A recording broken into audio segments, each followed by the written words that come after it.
Hello there, my name is Jean Weeb. Would you nod your head if you can tell us what a mammal is? I'll tell you what, I will tell the characteristics of a mammal, and each time I say a characteristic that you thought of, please raise your hand. Are you ready? Mammals are warm-blooded. Their bodies use their food to make their own body heat. Most mammals give birth to live babies, and the mothers all produce milk for the babies to nurse. All mammals have some hair on their bodies. There are thousands and thousands of different kinds of mammals all over the world. Some of them live in water, most of them live on land. There are so many different kinds of mammals that are so fascinating to study.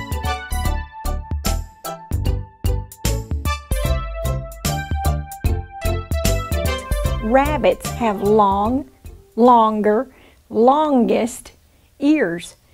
Rabbits have pretty special ears.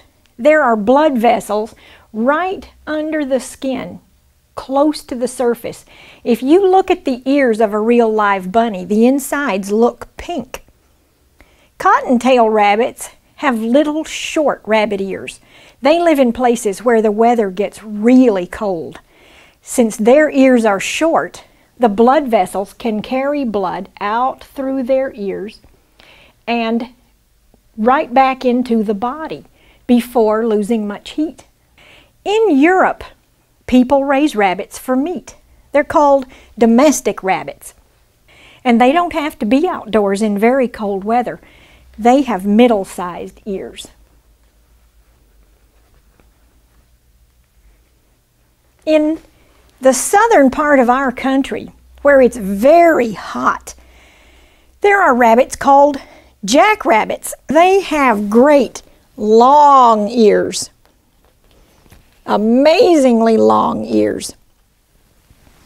The blood goes from the rabbit's body out through its ears, and it's so hot that the blood is very warm when it first leaves the body and goes out into these blood vessels. Well, by the time it gets all the way out there and is right under the skin surface, the air cools that blood so that by the time it gets out to the ends and back and goes back into the body, it's cooler. It helps the body cool off. This is an air conditioning system. God made rabbits perfectly for where they live.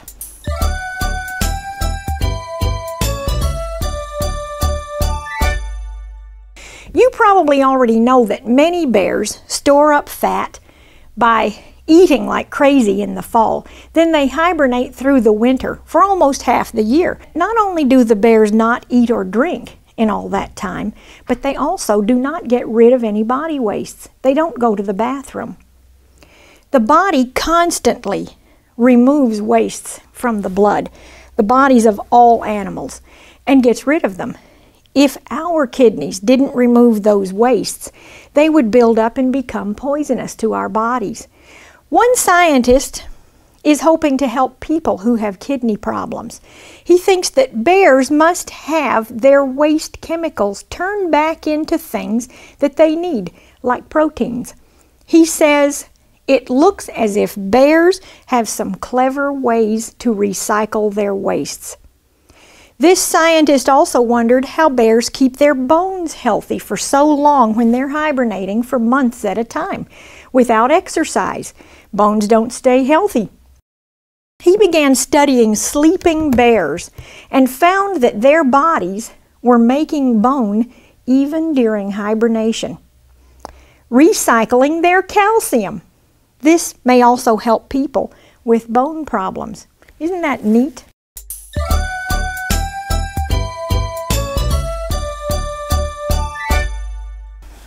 This is a National Geographic magazine, and here is a picture of a bat that eats frogs. And this bat lives in an area where there are some poisonous frogs. And get this, I don't know how a bat even finds frogs in water, because a bat senses its food through echolocation, sends out sound signals, and when they echo back off of certain things, the bat can tell exactly what's food and go have his lunch. These bats live where some frogs are poisonous. They have to decide which frogs are safe to eat and which ones are not. Well, these bats have some little parts on their teeth that researchers believe sense the poison as soon as they touch the frog's skin. They sense the poison and alert the bat. This is a no-no. So the bat releases and zooms away. This bat, it says in this story under the picture, this bat started to grab this frog, and his system let him know that this frog was poison. So he released the frog and left to go find his supper somewhere else. That is such an unusual thing and such a perfect thing to keep that bat safe.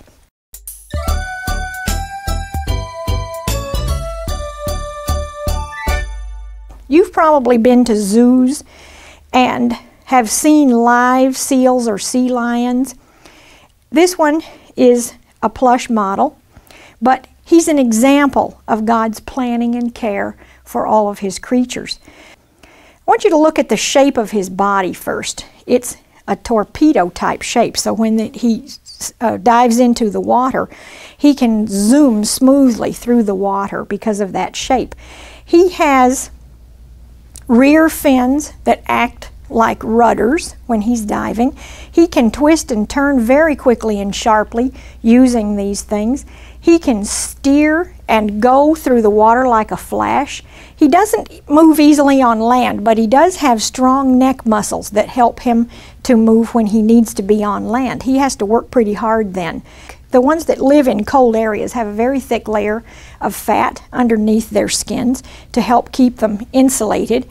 They have a nose that closes up so tightly that no water can get inside. None of the icy water can get inside to make them lose any of their body heat. Their eyes are able to see in dark water. They have whiskers that help sense movement even from quite a distance and help them find food. They have fur, like most mammals, all mammals, that goes from front to back, so that when they do dive into water, the water just goes right over top of all of those hairs and just goes right on back without ever hitting their skin. Now, the first homemade model that we made, we did backwards. This fella can't jump into icy water because his fur is backwards. Can you see when I do this that it ruffles his fur? If this were a live seal and his hair grew in wrong and he jumped into the water, the icy water would go right directly under those hairs and would hit his skin and would make him so cold that he wouldn't be able to live.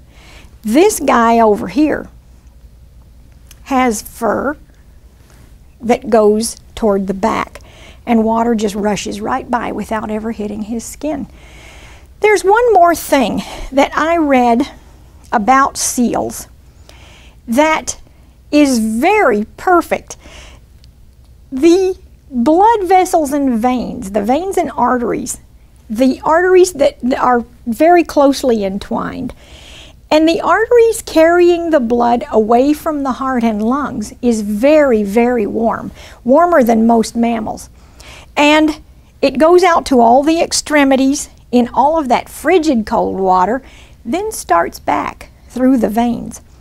And when it is going back, it is much cooler than it was when it's going out. That blood could, being so cool, could make the seal lose a lot of body heat and hurt him in that cold water. Well, what scientists have discovered is that their veins and arteries are so closely entwined, going out and coming back, that scientists have trouble telling which are arteries and which are veins, because arteries go away from the heart. Artery, away, both begin with an A. And Veins go back to the heart. V for vein, to the heart, V2. That's how I remember it. So because these things are so closely entwined, they share heat. The very warm blood going out away from the heart to the extremities shares its heat with the cooler blood coming back to the heart and lungs. And that way the seal does not lose body heat. There's an article in one of John Clayton's bulletins that talks about the diving elephant seal. And this article says that the diving elephant seal goes very, very deep in the water and eats the fluorescent fish that are down very deep, deeper than even a great white shark goes, which is its predator. A great white shark would eat the elephant seal if he could.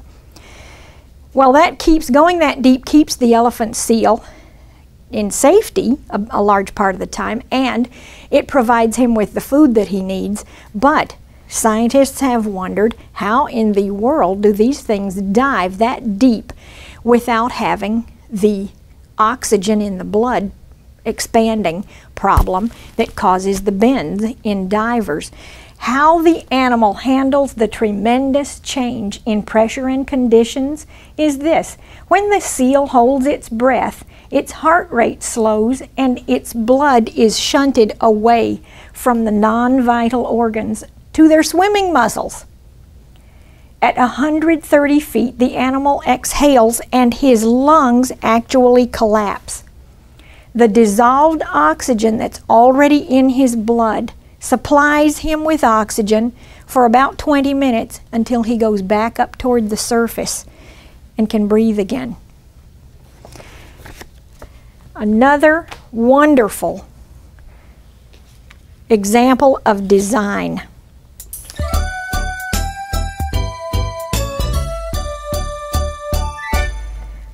One more animal here that I want to show you.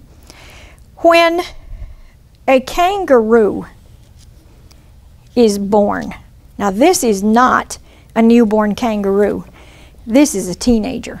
I'm going to show you a newborn kangaroo. Here is a picture of one in a teaspoon.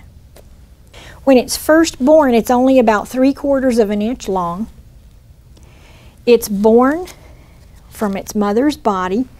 It has to travel about 8 inches up its mother's pocket and get into her pocket, and it has to go down into the bottom of her pocket where she can nurse the baby. Now, you've all watched puppies and kittens nurse from their mothers. Kangaroos are mammals, and so they do the same thing. This baby has a choice of 2 different milk nipples. He has to choose the one that fits his mouth. The other one is too big. The one that's too big has high-fat milk that would be too rich for his little body to use. So he finds the one with low-fat milk that gives him the perfect amount of nutrition for his little body. And the first time that he gets enough, after he's been there for a few weeks, the muscles around it contract and pull that nipple back. And when that baby goes to nurse again, then he has to take the high-fat nipple. Nobody tells him, okay, you're ready for more nutrition. But the mother's own body takes care of this by offering him only the nipple that has the high-fat milk. So he can keep on eating and nursing, and he can keep on growing. And after he has been in her pouch for a while, then we see the babies that we're used to. They can, even after a while, get out and eat some of their own grass, find their own food, and then they'll climb back in there and hop around with the mother. A kangaroo always has a baby waiting. If this tiny little embryo, when it starts up its mother's pouch, if it fell off onto the ground, Mom doesn't even know that it's there. She's hopping around, finding her own food, and he would die. If that happened, then another baby brother or sister would be born because mom has a backup baby ready to be born as an embryo. If the baby goes into the pouch and finds that correct nipple and grows and is healthy and develops into the babies that we've seen, then the little baby or brother or sister who is waiting to be born just goes into a kind of suspended animation, a kind of sleep. And when this baby is big enough to leave the pouch and is not using the mother's milk anymore, then that new baby brother or sister will be born and start its journey up into the pouch. This is a backup system, which is something that scientists use in things like the space shuttle flights. Very important machine jobs that have a primary system that works, hopefully, and if something doesn't work, then a backup system comes into play and takes over. God worked this backup system into this kangaroo's body, every kangaroo's body, every marsupial's body, and takes care of every baby that's born. Every kangaroo that has babies works like this, a primary system and a backup system. People started wondering, how in the world do they have the muscle strength to keep on hopping the way they hop and as far as they hop? Well, people started studying their muscles and found that their muscles are kind of like what we would compare to springs. When they hop, they use a tremendous amount of energy, but when their legs retract, the energy goes back as residual stored energy back into their muscles, so that when they hop again, they're using that same energy. So when they are hopping, they're not having to do all that work with every single hop. They're saving some of their energy in those muscles to start the next hop. Isn't that wonderful?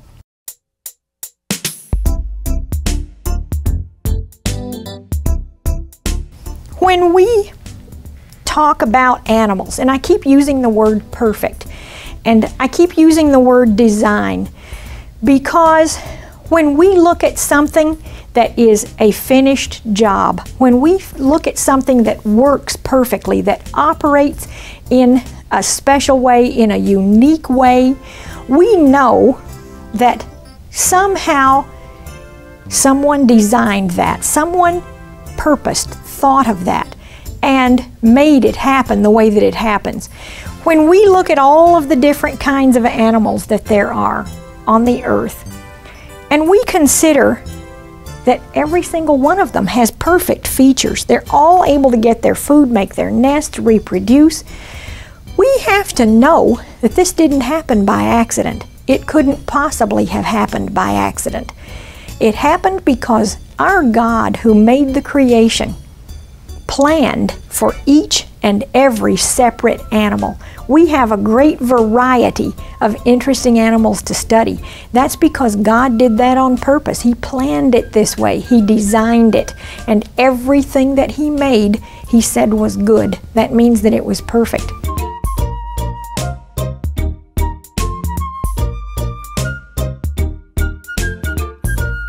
I have a question for you. Look at this whole scene of animals, plush animals, pictures, posters that is around me here. I want you to pick out the one animal that does not belong in this scene. These are mammals. I want you to look. We have all kinds of furry animals. We have a platypus. We have things about bats. We have a beaver here with his beaver house. Look around me and see what you can find. All of these are mammals except one. What is the one thing here that is not a mammal? This is not a hard question. This snake back here is not a mammal, but he does eat mammals. But good for you. You know the difference between a reptile and a mammal. You can go to your library and find more books, or you could just go outside and look around at the animals and the way they get their food. Look at their feet, look at their mouths, try to see their teeth, decide how they live, what they do to make a nest, and how they feed their babies, and study the life that is all around us, and see again and again and again that God made it all perfect.